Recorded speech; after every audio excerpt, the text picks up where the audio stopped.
From the PEP Radio Newsroom, we have this story from Geneva about the war in Ukraine.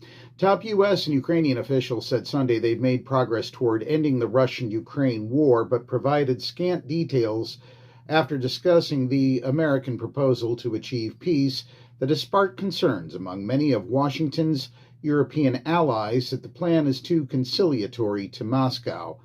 U.S. Secretary of State Marco Rubio said high-stakes talks in Geneva were, quote, very worthwhile and constituted the most productive day in a very long time. I feel very optimistic that we can get something done, Rubio said, but he offered very little information on what was discussed. He also downplayed a Thursday deadline set by President Donald Trump for Ukraine to respond to the plan, saying simply that officials want to see fighting stop as soon as possible and that officials could keep negotiating Monday and beyond. He said that higher-level officials may eventually have to get involved. This is a very delicate moment, Rubio said, of what still needed to be worked out. Some of it is semantics or language. Others require higher-level decisions and consultations. Others, I think, just need more time to work through.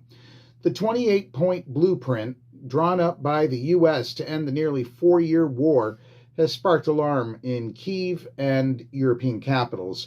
Ukrainian President Volodymyr Zelensky has said his country could face a stark choice between standing up for its sovereign rights and preserving the American support it needs. The proposal acquiesces to many Russian demands that Zelensky has categorically rejected on dozens of occasions, including giving up large pieces of territory.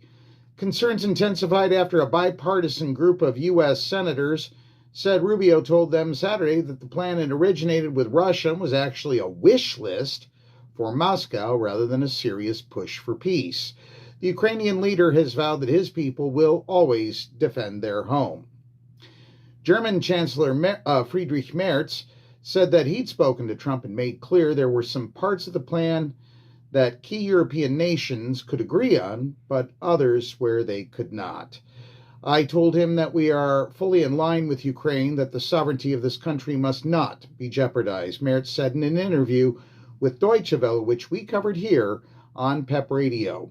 And that's what we know for now. Reporting from the PEP Radio Newsroom, I'm David Moore.